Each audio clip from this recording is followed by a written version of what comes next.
inventado están desmoronándose. En el área política, pues el comunismo duró 70 años, el siglo XX. De 1917, cuando Lenin hizo la revolución bolchevique, a 1989, que el comunismo se derrumbó. Confesando Mikhail Gorbachev, el último ministro ruso, que había fracasado porque sacaron a Dios. Esto en el área política. Después de la Segunda Guerra Mundial, cuando el comunismo ya llevaba algún tiempo, comenzó a desarrollarse la democracia. Y pues la instituyó, ¿verdad? Estados Unidos de Norteamérica. Ganaron la Segunda Guerra Mundial y se postularon como la primera potencia económica, militar y económica del mundo. Pero entramos al siglo XXI y nos damos cuenta que también la democracia está desmoronándose. Y ahora todos los políticos, ideólogos, economistas están tratando de agarrar de la democracia, del capitalismo, del comunismo, del socialismo y hacer una nueva mezcla, otra sopa marucha. Porque no les ha funcionado ninguno de estos sistemas de ideologías. Un ejemplo es China, que se considera comunista y es capitalista. Háganme el favor nada más. Esto no existía hace 40, 50 años del siglo pasado. Si tú eras comunista o eras socialista, era imposible, que fue el problema de la Unión de Repúblicas Socialistas Soviéticas, la antigua Rusia, que Gorbachev confesó: fracasamos el comunismo por aislarnos del capitalismo y haber sacado a Dios de Rusia.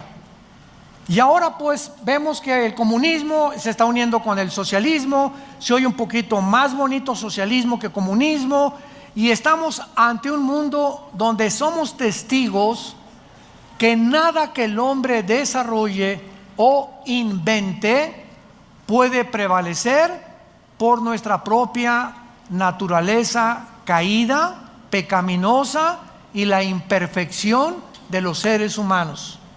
Necesitamos a Dios. Filosóficamente, los ateos, es imposible que un ateo en un debate actual pueda una persona adjudicarse ese calificativo de soy ateo. Porque ahora una persona que diga soy atea no sabe filosóficamente que es insostenible mantenerse ateo, porque si una persona te dice ateo, filosóficamente lo destruyes, lo desmoronas, porque esa persona simplemente te va a decir: es que yo no creo en nada y no creo que exista Dios y que ahí acaba todo. En ese momento tú le dices: entonces tú te estás constituyendo en un Dios. Porque cuando una persona dice yo no quiero ninguna deidad, no le quiero rendir cuentas a nadie, ni mandamientos, no quiero obedecer a nadie más que a mi propia conciencia y a mi propia moral que yo me voy a inventar, en ese momento esa persona se ha endiosado. Entonces, ateo sin Dios no existe, porque no crees en nadie y crees en ti mismo, y en ese momento te constituyes en un Dios, como los césares romanos, que se erigieron dioses para que los adoraran, porque también ellos, aunque eran politeístas, creían también, ¿verdad?, que ellos también eran dioses. Bueno, en fin, políticamente, religiosamente, filosóficamente, hemos llegado a un mundo caótico, a un mundo donde prevalece la angustia, la desesperación en las gentes. Vemos las caras en los centros comerciales, donde viajes tú, la gente jajaji, jijijo, por arriba y por dentro están llorando, vacíos, desesperados, sin esperanza, sin paz, inciertos, con estrés, tomando pastillas tranquilizantes, Secuanil, Valium, Prozac, etcétera, etcétera, por la causa e incertidumbre que reina en el mundo. Nosotros, la iglesia, la familia de Dios, hemos llegado a esta época y tenemos que saber que hay un Dios que nos dice: no temas, nunca te dejaré, nunca te abandonaré, estaré contigo todos los días del mundo, pero acércate a mí. Hoy más que nunca acerquémonos a Dios. Y cuando hablo yo acerquémonos a Dios, estoy diciendo acerquémonos a la Biblia. Tú te separas de este libro, te separaste de Dios. Mis palabras, Jesús dijo, son espíritu. Lo que está aquí escrito entra a nuestro espíritu. El intelecto es enriquecido por la sabiduría divina, pero el espíritu es fortalecido, te da convicciones, te integra, te da visión, te da paz, y cada día esa esperanza a la que todos fuimos llamados crece dentro de ti. Sepárate de este libro. No me importa que te llames cristiano, presbiteriano, bautista, Viena para el mundo, lo que tú me quieras decir. Si tú te separas de este libro, has abandonado a Dios. Y cuando, escuchen esto, cuando nosotros nos separamos de Dios o abandonamos a Dios, en ese momento, ¿sabes una cosa? Dios no dice, mira, este ya se alejó de mí, rum el ramalazo, con una penca de nopales, dale duro. Dios no va a hacer eso. ¿Saben lo que hace Dios? Dios te deja para que en ese alejamiento que vas a desarrollar consecuentemente pecados escondidos, esos pecados van a operar en tu vida y Dios va a dejar que operen en tu vida para que cuando operen en tu vida te des cuenta la destructividad y las terribles consecuencias de haberlo abandonado. Por eso la Biblia continuamente nos dice que no hay bendición más grande para el ser humano que saber que su presencia nos acompaña. Cuando Moisés le dijo, Señor, mira, por favor, de alguna manera voy con 2 millones de cabritos, porque eran cabritos los judíos en el desierto, ninguna oveja, eran puro cabrito. Por favor, y Dios le dice a Moisés, mi presencia irá contigo. Era lo único que Moisés necesitaba saber, que él podría caminar en valles de sombra de muerte, con una cuñada mala, tienes de vecina una bruja, tu suegra te anda correteando con la escoba, te abandonó tu esposo, tus hijos están mal. No importa las circunstancias a nuestro alrededor, qué pesimistas o graves se encuentran, si la presencia del Santísimo está en tu vida, vences. ¿Qué vences? Vencerás la depresión, la frustración, el rencor, la amargura, la desesperanza que el mundo nos ocasiona. Pero todo está aquí. Y muchos cristianos inclusive se atreven a venir a la iglesia el domingo sin esto. Virgen, ¿a quién invocamos? La de todos los remedios, la de la Macarena, la de Jesús, María y José y el burrito que los acompaña. Increíble. Pero así está la cristiandad. Y se dicen cristianos, pero se separan de este libro. Es que el domingo va a estar en el pizarrón el versículo.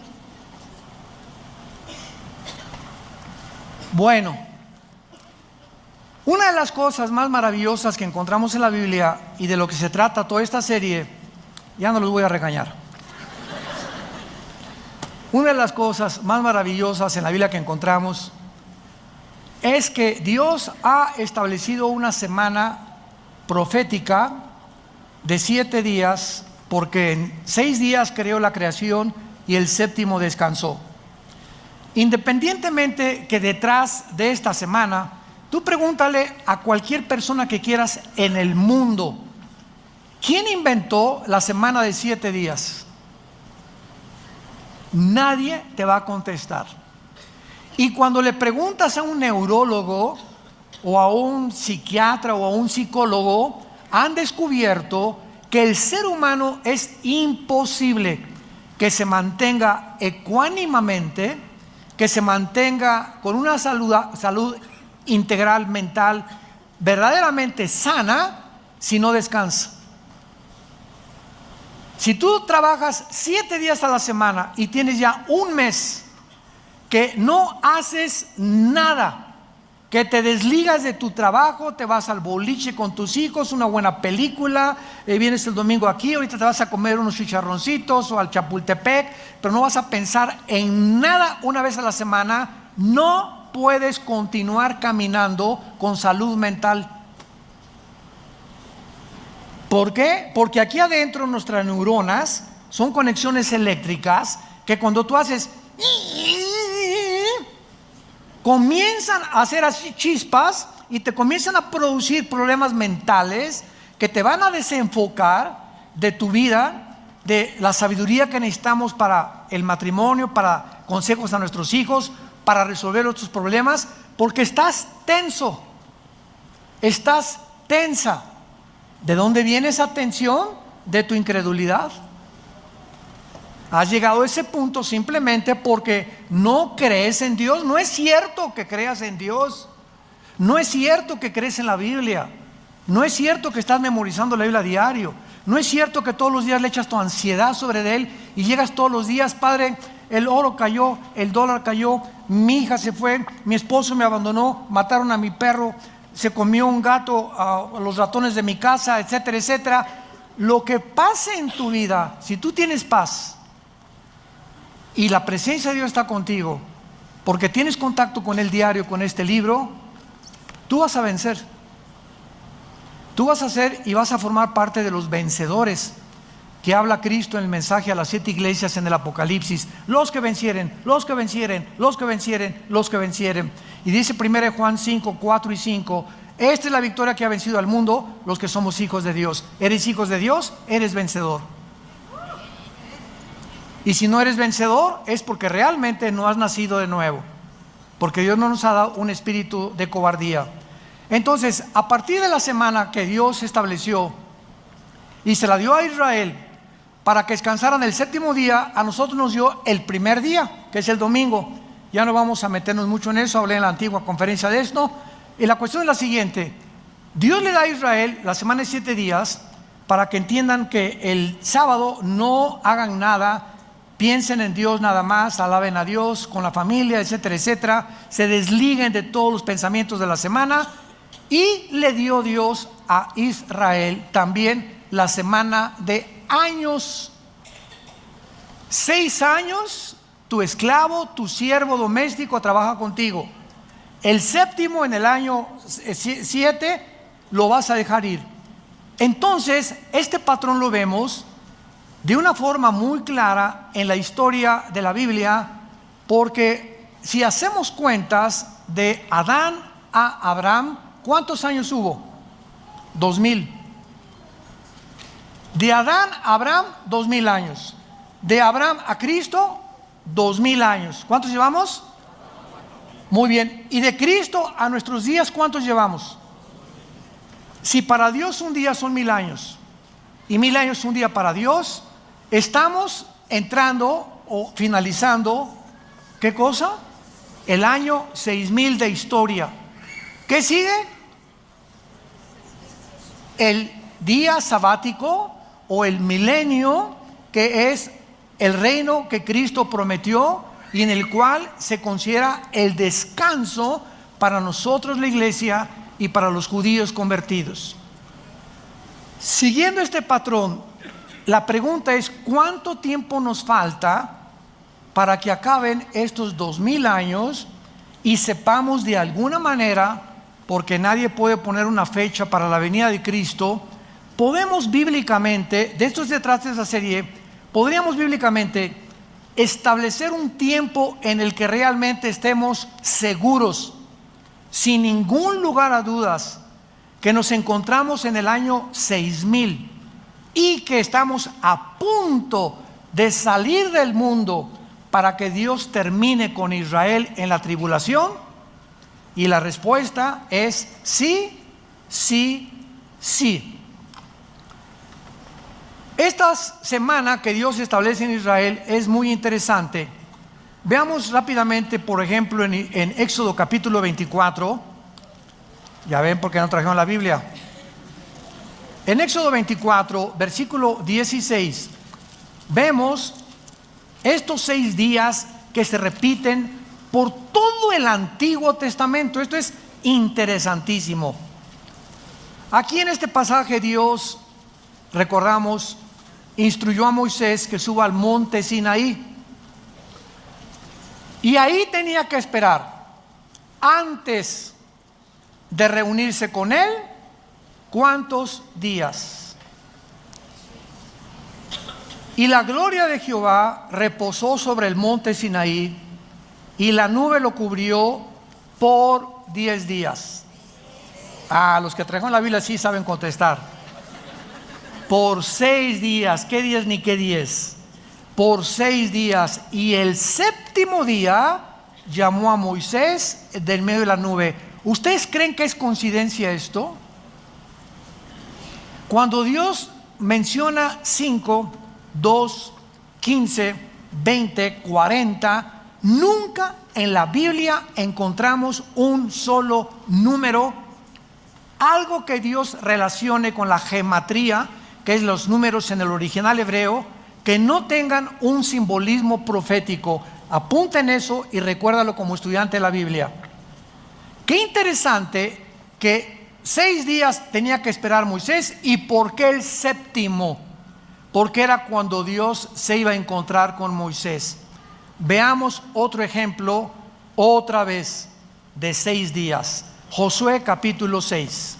Otro ejemplo donde se repite este mismo patrón en la toma de la ciudad de Jericó. Aquí se le instruye a Josué que ordene a los israelitas y a los sacerdotes que rodeen la ciudad de Jericó, cargando el arca y sonando los tutú, tutú, los chofares. Y veamos qué dice el pasaje, Josué 6 del 3 al 5. Veamos las órdenes.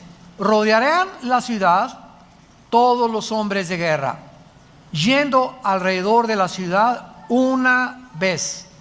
Esto harán durante 6 días. Qué interesante, otra vez. Y 7 sacerdotes llevarán 7 bocinas de cuernos de carnero delante del arca.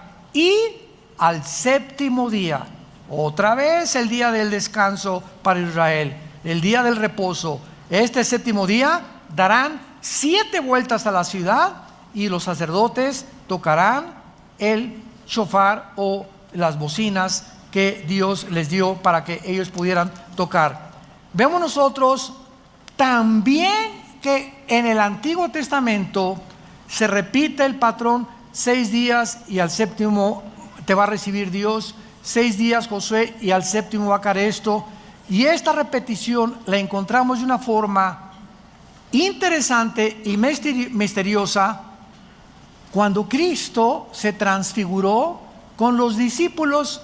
Vayamos ahora al Nuevo Testamento, Marcos capítulo 9, y veamos otra cosa tan interesante de por qué otra vez 6 días y en el séptimo Cristo se transfigura. Dice Marcos capítulo 9. También les dijo, de cierto, algunos de los que están aquí: no gustarán en la muerte hasta que hayan visto al reino de Dios venido con poder. 6 días después, Jesús toma a Pedro, a Jacobo y a Juan y los lleva aparte, solos, a un monte alto, y se transfigura delante de ellos. Qué interesante, otra vez, la repetición de los 6 días, y al séptimo día algo sucede en la presencia de Dios. Pregunta ahora, muy bien, ¿cuál es el simbolismo, familia de Dios, damas y caballeros que nos visitan por las redes sociales? ¿Cuál es el simbolismo de estos números? Sabemos que el número 6, si lo quieres apuntar, representa al ser humano, porque en 6 días Dios creó a Adán y Eva. Es el número del hombre. Cuando al terminar el Apocalipsis en el capítulo 13, se relaciona al enemigo póstumo de Dios, el anticristo. Se le une a 3 números: 6, 6, 6. ¿Por qué? Muy bien. Si el 6 es el número del hombre y el 3 es el número de la Trinidad, nos damos cuenta que el anticristo es el hombre elevado a Dios. 3 veces el 6 es la exaltación del anticristo queriéndose hacer Dios. Entonces, todo en la Biblia tiene un significado, se llama gematría. Si lo quieres apuntar, cuando se relacionan los números con las letras, las 22 letras que contiene el alfabeto de los hebreos. Entonces, sabemos que el número 6 es el número del hombre y el 7 es el número de la perfección moral. ¿Se acuerdan del menorá? Es el símbolo, ¿lo ven aquí? El menorá es el símbolo que adoptamos nosotros de hace 35 años. El menorá se encuentra al final del Apocalipsis, aunque se los dio Dios al Antiguo Testamento, a los hebreos. Pero síganme con cuidado. El menorá significaba en el Antiguo Testamento la luz, y en el Nuevo Testamento aparece en Apocalipsis capítulo 1, y a Cristo aparece en medio. ¿Y qué hay a la izquierda? ¿Cuántas ramitas? 3. ¿Y del lado derecho? 3. Muy bien. El número del hombre unido a Cristo, entramos a la perfección.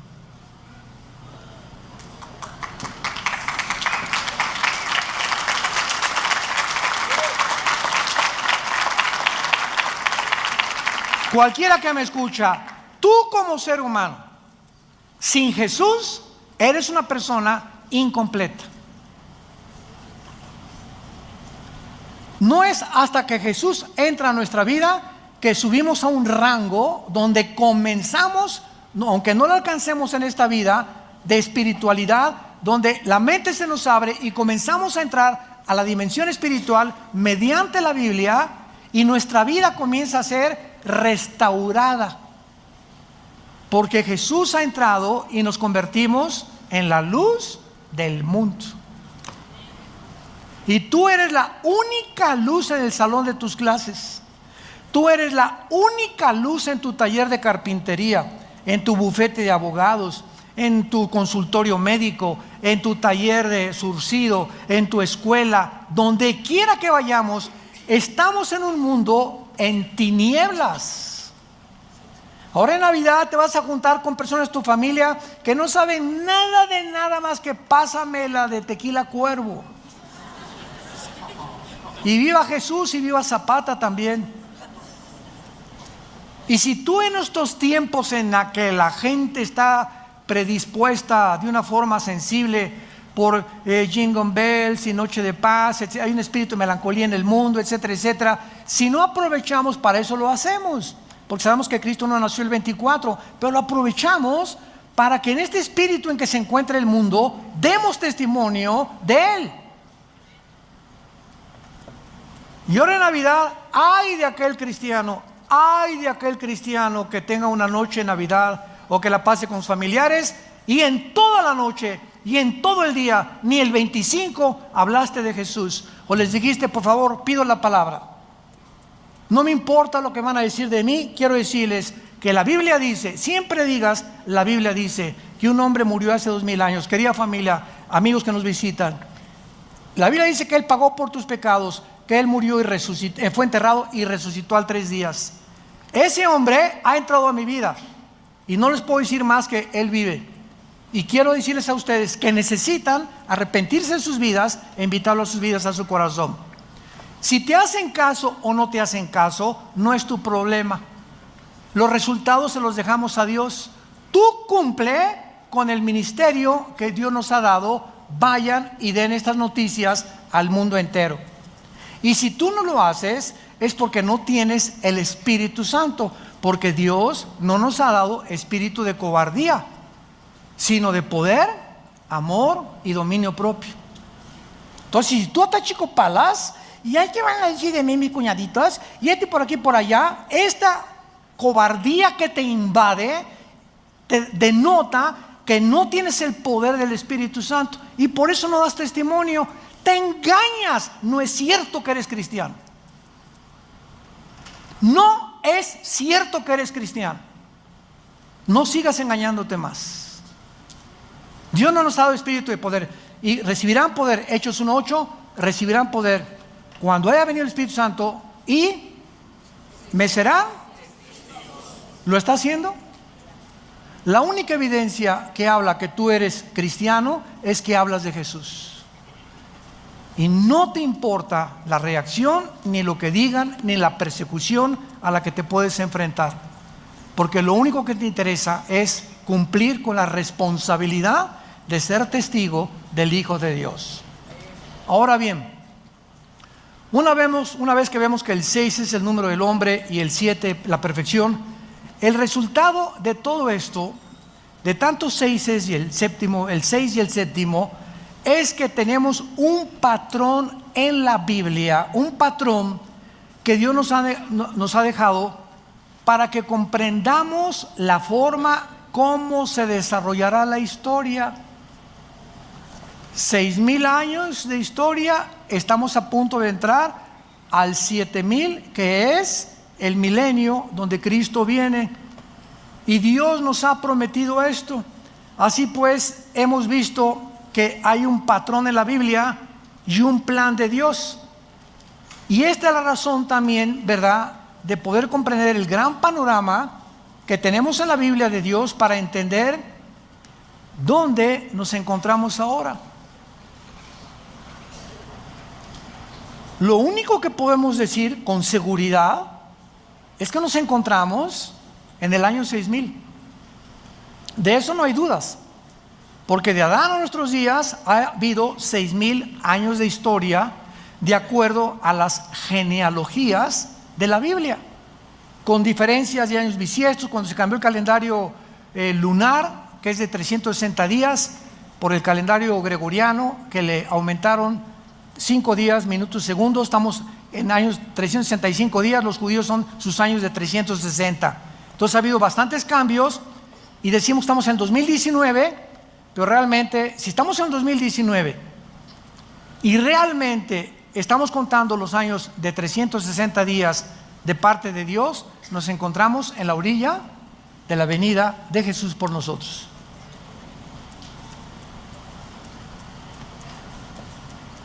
Ahora tenemos que ver este grande panorama, ¿verdad? Ahora vamos a 2 de Pedro, capítulo 3, en el Nuevo Testamento, y vamos a seguir buscando estas piezas del rompecabezas, porque se nos advierte que en los últimos días, si estamos en los últimos días, vendrían muchos burladores, haciendo mofa del cristianismo, de la Biblia y de los últimos tiempos, como yo he oído a líderes cristianos decir: es que el mismo ronroneo es de hace muchos años. Jesús viene, Jesús viene, Jesús viene, y hasta ahorita no ha venido. Simplemente estas personas ignoran el plan profético de Dios, es todo.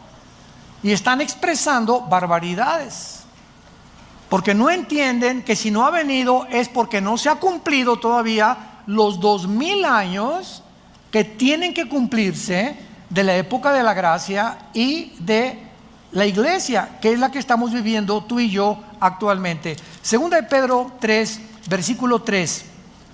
Sabiendo primero esto, Pedro tenía interés que lo supiéramos, que en los postreros días vendrán burladores andando según sus propias concupiscencias y diciendo: ¿dónde está la promesa de su venida o de su advenimiento? Porque desde el día en que los padres durmieron, todas las cosas permanecen así como desde el principio de la creación. Estos, dice Pedro, los que se burlan, estos ignoran voluntariamente que en el tiempo antiguo fueron deshechos por la palabra de Dios los cielos y también la tierra, que proviene del agua y por el agua subsiste, por lo cual el mundo de entonces pereció anegado de agua. Pero los cielos y la tierra que existen ahora están reservados por la misma palabra, guardados por el fuego en el día del juicio de la perdición de los hombres antiguos. Mas, oh amados, versículo 8. Atención, mas por favor pongan atención, no ignoren esto, que para con el Señor un día es como 1000 años y 1000 años como un día. En otras palabras, deja de hablar tonterías, dejen de hablar barbaridades. Es que si no te ha amanecido es porque a la ley y al testimonio no has recurrido. Piensas que el Señor no ha venido y se ha tardado porque no has hecho un cálculo de entender que no puede venir hasta que no termine la época de la iglesia, que son 2000 años. Y esta verdad se repite en el Salmo 94, que para Dios un día son como 1000 años y 1000 años son para Dios como un día. Muy bien. Ahora vamos a echarnos un clavado más profundo todavía.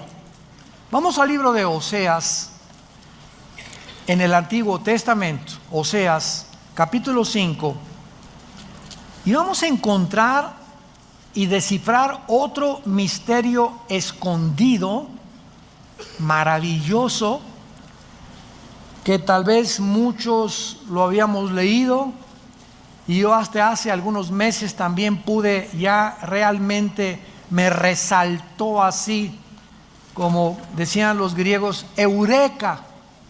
Cuando los griegos descubrían algo decían eureka, o sea, se hizo la luz, o recorcholis, zambomba, lo he encontrado, lo he descubierto, de repente, ya lo entendí.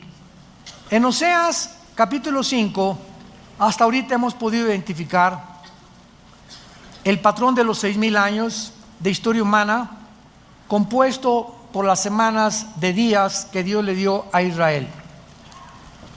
Pero ¿cómo sabemos, qué es lo que vamos a continuación a tratar de responder, cómo sabemos que en este plan profético de Dios va a continuar como es esperado? O sea, ¿cómo tenemos la seguridad? Viene la pregunta lógica, válida, que son 6000 años. ¿Por qué no 1500 años? ¿Por qué en 1000? Hermano, ¿no estará usted equivocado y serán 2100 años? Cuando entremos y abordemos ahorita esta profecía comparada con otras, vamos a ver con qué claridad el Espíritu Santo nos muestra lo que nos continuará mostrando a través de la Biblia. ¿Acaso, otra pregunta, la iglesia se tiene que conformar con el plan profético de Dios? ¿Cómo sabemos que el tiempo de la iglesia son de 2000 años exactamente? Muy buenas preguntas. Para responder es interesante estas preguntas, vamos a examinar algunos pasajes de la Biblia. Oseas 5, del 15 al capítulo 6, versículo 2. Oseas 5, comenzamos en el versículo 15. Por favor, saca tu microscopio y tu lupa. Dice así: andaré y volveré a mi lugar. Andaré y volveré a mi lugar hasta que reconozcan su pecado y busquen mi rostro. ¿Se acuerdan? Familia de Dios, ¿se acuerdan cuando Jesús entró a Jerusalén llorando y dijo estas palabras? Jerusalén, Jerusalén, que matas a los profetas y como la gallina a los pollitos los he querido y ustedes no quisieron. ¿Y se acuerdan lo que Jesús dice a continuación? Baruch Hashem Adonai Eloheinu, en el hebreo, que dice: me dirán hasta que me digan, Baruch Hashem, hasta que ustedes me digan, bendito el que viene en el nombre del Señor, regresaré a Jerusalén. O sea, hasta que Jerusalén se convierta espiritualmente, Jesús no puede regresar a Israel. Y 600 años antes, el profeta Oseas dice: ¿de quién creen ustedes que está diciendo, andaré y volveré a mi lugar hasta que reconozcan su pecado? ¿De quién está hablando? De Jesús. Oseas se adelantó a las palabras proféticas de Jesús. Hasta que cuando yo regrese, reconocerán su pecado y buscarán mi rostro, en su angustia me buscarán, que será el tiempo de la tribulación. ¿Vamos bien? ¿Capiche? Capítulo 6. Vengan y volvámonos a Jehová, porque Él arrebató y nos curará, hirió y nos vendará. Por favor, saquen su lupa. Nos dará vida, subraya la palabra vida. Después de 2 días, al tercer día nos resucitará. Subrayen la palabra resucitará. Son 2 palabras diferentes, vida y resurrección, que vamos a explicar. ¿Después de cuántos días les dará vida Dios a Israel? ¿Serán días de 24 horas? Días de años, 2000 años.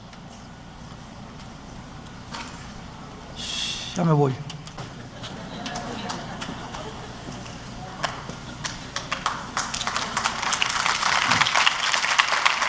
¿Lo pueden ver? ¿Lo pueden ver los que traen su Biblia? Vamos a rascarle más. En el tercer día nos resucitará y viviremos delante de Él. Muy bien. Vemos nosotros la frase hasta que digan, que estaba profetizado en espera de que regresara el Mesías a Israel, y hasta entonces Israel podría tener vida. ¿Cuánto tiempo tiene Israel que esperar para que regrese el Mesías? 2 días, de 1000 años cada uno. Entonces, aquí completamente, sin ningún lugar a dudas, se nos muestra que tienen que cumplirse los 2 días proféticos de 1000 años cada uno para que Jesús regrese. Pero vamos a seguir escarbando. Este alejamiento del Mesías, acuérdense que lo rechazaron después de que lo crucificaron. Israel entró en un estado de angustia y de aflicción aproximadamente hasta 1948. Durante casi 2000 años, Dios, cuando la Biblia dice volteó su rostro, significa te abandona. Cuando Dios dice Dios volteó su rostro sobre Israel, dice Dios a Israel: ahí nos vemos, ahorita no tengo nada que ver con ustedes, ahorita voy a introducir en lugar de ustedes a otra entidad que se llama la iglesia. Y la iglesia, voy a caminar con ella estos 2000 años en que ustedes, bye. Y tengo que terminar con la iglesia cuando terminen los 2000 años para que ustedes, yo siga con ustedes, porque no los he abandonado. Ahí se me quedan en la banca, no entran a la final. Ahí se me quedan en la banca. Romanos 10, 11 y 12, Dios no ha acabado con Israel. Romanos 9, 10 y 11, Dios no ha acabado con Israel. Ahí están esperando, porque la semana 70 de Daniel faltan 7 años. Entonces, cuando la iglesia sea sacada del arrebatamiento, no puede Dios, hasta que salgamos del mundo, poder seguir con Israel. Y eso es donde Él va a sellar a 144,000 judíos. Ya no nosotros los gentiles, va Dios a regresar con Israel. Y en todo el Apocalipsis encontramos a los israelitas, aunque va a haber gentiles convertidos, pero no puede Dios acabar con nosotros hasta que nos saque y comenzar con Israel. Se tiene que cumplir los 2000 años que dijo Oseas y que vamos a seguir viendo que los repitió Jesús. Ahora, muy bien, noten ustedes la distinción entre tener vida y resucitar. Estos 2 términos no significan lo mismo, porque ocurren en tiempos diferentes. Tener vida es antes de resucitar, ¿no? Tú no puedes resucitar si no tienes vida eterna. Entonces Dios nos da primero la vida eterna y se nos promete la resurrección, ¿correcto? La promesa de tener vida significa el avivamiento nacional de Israel, no su conversión. Y en 1948, que Israel regresa a su tierra, Dios le dio vida nacional. Se levantaron de entre los escombros de las naciones y la dispersión mundial y se reunieron por primera vez dentro de la época de nosotros. ¿Saben qué significa esto? Pues no que Dios, hasta que se cumplieran 2000 años, ya Israel, bye. Lo que está haciendo Dios es que cuando en el 48 David Ben Gurión, el primer ministro de Israel, el 14 de mayo a las 5 de la mañana sacaron el shofar, tu, tu, tu, tu, tu, y el sonido que hicieron en el 48 es el sonido del shofar que en el libro de los números se hacía para llamar al pueblo. En el 48 se tocó el shofar. Los judíos no lo entienden, nosotros sí. Dios nos tocó el shofar en el 48 para decirnos: ¡ahí vengo! Reúnanse, comiencen a buscarme. Estamos hablando de hace casi 70 años, 65, 70 años. Pero el segundo shofar en la guerra de los 6 días, 1967, junio de 1967, el general Moshe Dayan, ganan a todos los árabes la guerra, y en el 6º día agarra Moshe Dayan, número 2, doble toquido, Jerusalén es nuestra. Primero la tierra, ahora Jerusalén, aunque no del todo. Y en el siglo XXI, el presidente de los Estados Unidos, Trump, llámale como le quieras llamar, no me interesa cómo le llames. El presidente de los Estados Unidos dictamina, establece que la embajada de Tel Aviv sea colocada en Jerusalén. Nunca en 2000 años había pasado esto. 3 hechos inauditos suceden simplemente para decirnos a nosotros: escuchen, si yo estoy a punto de terminar con ustedes, ya vamos a llegar al año 6000, ya les toca el shofar en el 48, en el 67, y ahora quiero que sepan dónde se encuentran. Prepárense para que sean dignos de no pasar la tribulación. Dios nos está hablando. Dios no quiere que mañana amanezcas en el infierno. Dios no quiere que te sigas llamando cristiano y te sigas engañando simplemente porque vienes a un lugar a reunirte. Dios quiere sacudirte las fibras más íntimas de tu alma para que despiertes a la realidad, si eres o no eres, para que te examines a ti mismo, porque el tiempo se acabó. El tiempo se acabó. Ahora, muy bien, la segunda promesa, marcada por el tercer día, apunta hacia el renacimiento espiritual de Israel. Y esto sucederá cuando, Romanos 11, 25, 26, cuando Jesús venga, todo Israel será salvo. Ahorita Israel regresó a su tierra, ganaron las guerras, ya la embajada está en la ciudad de Jerusalén, pero los judíos siguen rechazando a Jesús. Los que nos acompañen el año que entra a Israel en junio, lo vamos a descubrir cuando vayamos al Muro de los Lamentos. Cuando entremos al Muro de los Lamentos, antes de entrar hay como un puesto que nos dan kippahs así de cartón, y tú no puedes acercarte al Muro de los Lamentos sin la kippah. Nos tenemos que someter porque es la costumbre de los judíos. Creen que es es una blasfemia acercarte sin que te cubra la cabeza, cuando nosotros se nos dice en 1 Corintios 11 que para el hombre es deshonroso cubrirse la cabeza. Bueno, pero así son ellos, ¿verdad? Son los religiosos. Y cuando llegamos a algunos momentos, vas a encontrarte a judíos enfrente de los lamentos vestidos de negro, con caireles, con sombreros, casi quizás se lo ponen después, pero los religiosos ortodoxos tienen sombrero y están así.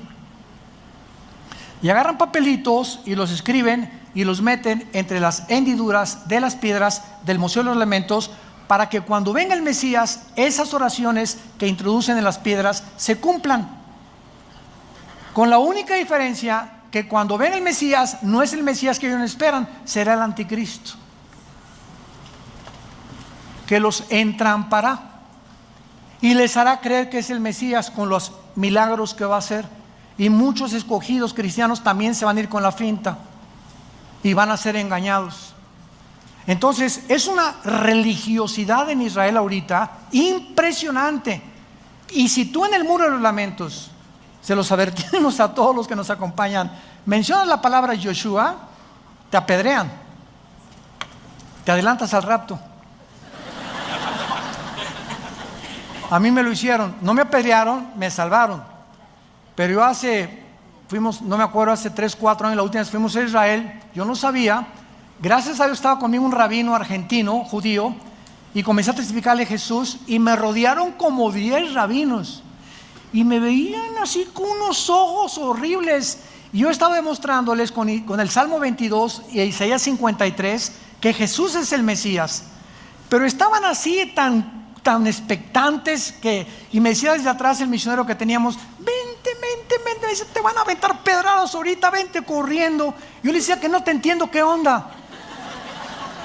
Total que el rabino argentino, de alguna manera Dios le tocó el corazón, me agarró y me sacó y me llevó hasta afuera del Muro de los Lamentos, y ahí me dijo, me enteré 2 años después que ahora es pastor en Argentina. Se convirtió a Jesús. Gracias, Padre. Tu palabra no vuelve vacía. Ahora, muy bien.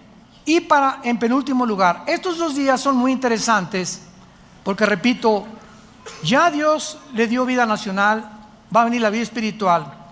Y vemos nosotros que cuando Jesús vino, continuamente estuvo diciéndoles a sus discípulos: me voy y regreso. Lo que dice Oseas: me iré y regresaré. Vamos a ver rápidamente algunos pasajes. Juan 7, Evangelio de Juan, capítulo 7, versículo 33. Esto es precioso en la Biblia. Dice Juan 7, 33, está Jesús hablando. Entonces Jesús les dijo: todavía un poco de tiempo, o sea, aquí está hablando ya semanas antes de su crucifixión. Vean cómo Cristo tenía su calendario y su agenda perfectamente trazada. Cuando llegó el día de su muerte, cenó la última cena. ¿Se acuerdan qué les dijo? Jesús sabía en la última cena que era la última cena, que no iba a desayunar ya con los discípulos. Él sabía perfectamente bien el día, la hora, los segundos en que iba a morir. Su agenda estaba clarísima, la que el Padre le dio antes de bajar al mundo. Y comienza a anunciarles: todavía un poco de tiempo estaré con ustedes e iré al que me envió. ¿De qué está hablando? De su resurrección, que no se iba a quedar en la tumba. Los discípulos no lo pudieron entender. Juan capítulo 14, un pasaje que todos se saben de memoria, ¿o no? No se turbe vuestro corazón. Si creen en Dios,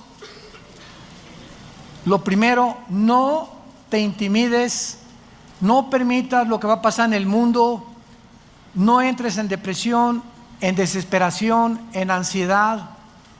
No pierdas mi paz, mantente tranquilo, nunca te dejaré, nunca te abandonaré, no temas a nadie. Por favor, quiero que entiendas, si tú crees en Dios, crees en mí también. Y fíjense lo que dice a continuación: en la casa de mi Padre muchas moradas hay. Si yo no fuera, no os lo hubiera dicho. Voy a prepararles lugar. ¿De qué está anunciando? De que iba a morir y que iba a irse a otro lugar, que iba a resucitar. Es de lo que está diciendo. ¿Qué leímos en Oseas? Me iré y regresaré cuando ustedes venga la angustia y la tribulación me buscarán. Lo que estaba diciendo Oseas estaba profetizando lo que Jesús iba a cumplir. Y si me fuere, versículo 3, les prepararé lugar, vendré otra vez, los tomaré a mí mismo, que es el rapto, para que donde yo estoy, ustedes también estén. Sin embargo, para terminar, aun cuando Jesús anuncia todas estas cosas al pueblo de Israel, sabemos que nadie entendió lo que estaba diciendo. Y lo mismo va a pasar con la iglesia. Miles, millones de cristianos ahorita en el mundo entero todavía no entienden qué es el cristianismo.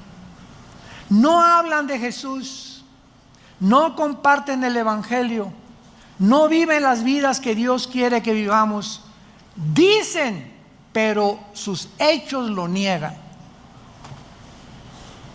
Lo mismo va a repetir. Si todavía no entienden que el barco se está hundiendo ya en el mundo, que estamos en un mundo podrido, completamente putrefacto, que ya huele a basurero, todo el mundo, las naciones, la política, todo está ya echándose a perder, y los cristianos siguen con sus telenovelas, pensando, ¿qué carrera voy a estudiar? Una que deje feria. Y si no transo, no avanzo. Y si esto, y es increíble que así va a sorprenderte el arrebatamiento de la iglesia. Aun cuando actualmente nos encontramos en la época de la iglesia, escuchen esto es importantísimo para terminar. La iglesia cristiana no es la fuerza que guía el plan profético de Dios, es Israel. Por eso hace 70 años, en el 48, Dios hizo, ante la expectación del mundo, una nación, la hizo renacer en un solo día, para recordarnos que el plan profético se cumple en Israel, porque es el factor crítico que Dios usa para mostrarnos en qué tiempo nos encontramos. Israel es el termómetro de Dios. Comenzó llamando a Abraham y terminará llamando a los judíos en Apocalipsis capítulo 5 en adelante. Nosotros estamos en un tiempo intermedio, como una familia nueva que Dios formó, para que demos el último mensaje al mundo, a los gentiles, y entonces vendrá Jesús por nosotros, nos llevará y terminará la semana 70 con Israel. Y la pregunta es, ¿estás tú preparado para encontrarte con tu Dios? ¿Estás tú 100% seguro que si tú murieras hoy en la noche, pero sin ninguna duda, te irías con Jesús? Nadie levante la mano. Pero tienes esa seguridad absoluta. Si no la tienes, dile estas palabras a continuación en el silencio de tu corazón. Puedes inclinar tu cabeza y decirle: Señor mío y Dios mío, te pido perdón por mis pecados. Creo que en esa cruz tu Hijo abrió las manos, su cabeza fue coronada con espinas, fue enterrado y resucitado al tercer día. Este mensaje glorioso que me das esta mañana me llena de una esperanza que yo no tenía, sabiendo que puedo dormir ya tranquilo, tranquila, porque ahora eres mi Señor, eres mi Salvador, porque creo que en esa cruz pagaste con tu sangre las iniquidades, las transgresiones, las abominaciones de mis pecados pasados, y que ahora yo puedo descansar en paz, sabiendo que tú los llevaste en la cruz, que a los 3 días volviste a vivir, tal como lo prometiste en el Antiguo y el Nuevo Testamento. Me iré y regresaré por ustedes. Ahora, Jesús, mi Dios y mi Salvador, te estoy esperando que vengas por mí. Estoy listo, lista, no porque lo merezca, sino por lo que hiciste en mi lugar en esa cruz. Gracias por tu poder y tu gracia, en el nombre de Jesús. Amén.